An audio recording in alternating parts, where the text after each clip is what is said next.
And Cartoon Network isn't the only provider of children's entertainment that has fallen to the wayside thanks to Disney. Anybody remember Nickelodeon being really good? I certainly do. In fact, Nickelodeon had the same paradigm shift that Cartoon Network had, except they fell to it much earlier.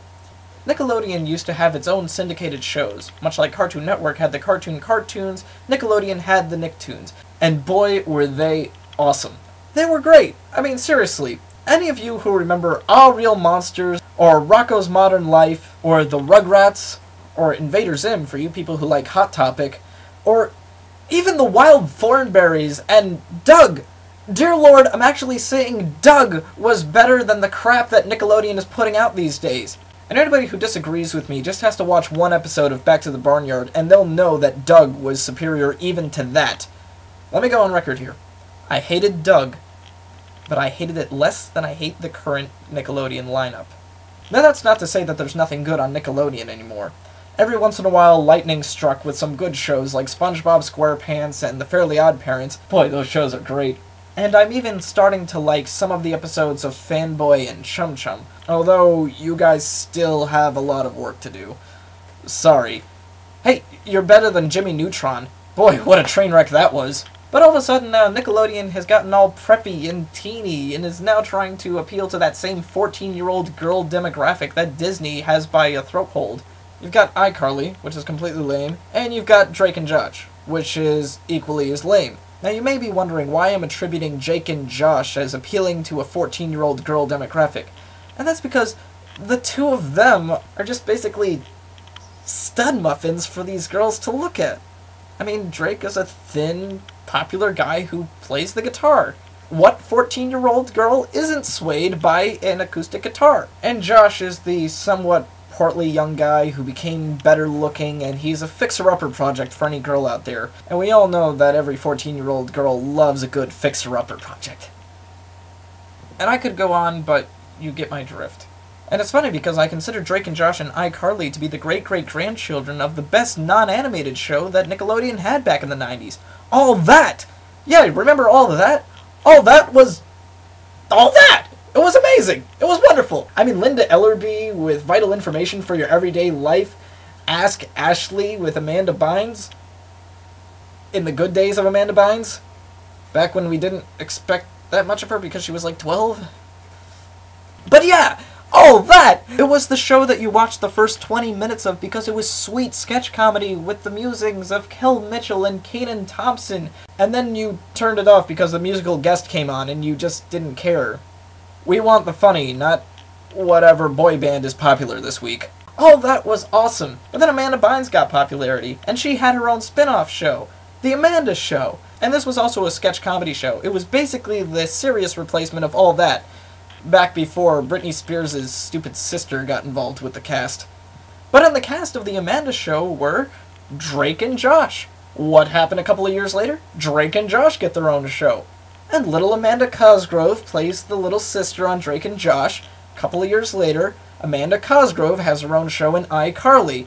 And I'm sure that some of the other actors or actresses in the iCarly show are getting their own show these days. I think it's already begun. But it's just infuriating the fact that these terrible shows came out of All That, which was the greatest show out there. Which really says something if you consider that in its heyday, Nickelodeon had Legends of the Hidden Temple. And then you have to consider, where was Disney in the heyday of Cartoon Network and Nickelodeon? Back when they had their awesome syndicated shows that I miss so much today. Well, Disney was struggling. They were trying to appeal to pretty much every demographic, and they wound up appealing to nobody. They had the Lilo and Stitch show, which was a bad cartoon based off of the last bad Disney movie. And they had Even Stevens, which served as the launchpad for Shia LaBeouf's career, but really, aside from the Halloween special and the musical episode, there really wasn't much substance to Even Stevens. It wasn't until Miley Cyrus asked her daddy to give her a show on a children's network that Disney finally started spreading its wings and making mad money off of 14-year-old girls. Which led to the other quality networks like Nickelodeon and Cartoon Network to say, hey, we want to make some of that money, how do we do that? And then they started making reality television shows and appealing to that 14-year-old girl demographic.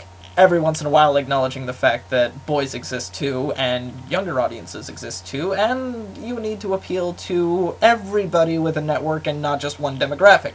But Disney's doing well with it, and it has been doing well with it for well over 5 years, so let's keep that cash card a-flowin'. So in the end, who's to blame? Is it Mickey Mouse? No. The odd thing is that with the direction that children's television is currently going in, I wouldn't be surprised if some people didn't get the reference to Mickey Mouse that I just made. Actually, consider this. Due to the paradigm shift of always appealing to one demographic for children's television, your kids are going to grow up thinking that Bugs Bunny is only the mascot for Six Flags. How terrible is that? But anyway, as with all ranting nerds on the internet, we need a subject for our venting, and we need a scapegoat for all of this. So who do I blame? 14-year-old girls. Thanks a lot for ruining it for all of us. For having your parents spend so much money on Disney crap that you've basically forced every other network to follow suit or just fall behind in the rat race of children's television. And all I can say is, I hope you're happy with the role model you've chosen in Miley Cyrus.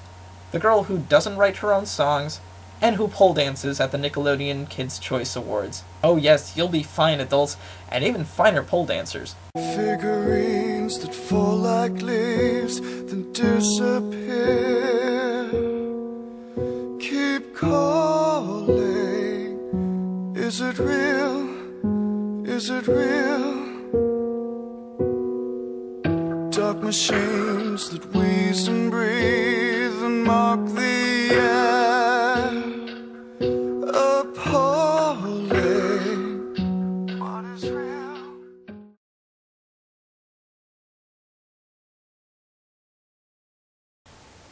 Alright, weapon. Let's dance. Come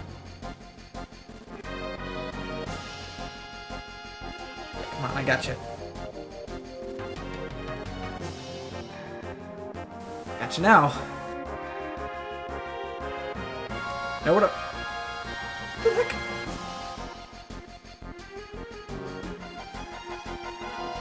What the heck is going... No! No, not again. Not again. Ah! Gah! Every freaking time. I got Knights of the Round. I got mine. What's wrong?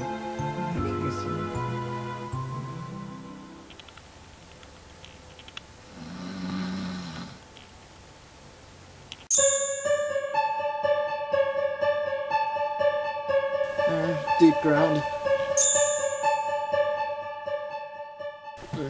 Loveless. Sapphire Wolf!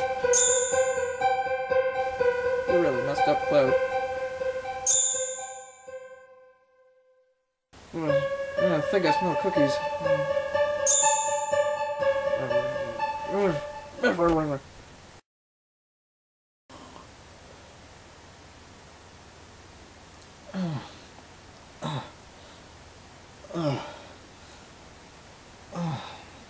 Man, my head. What the...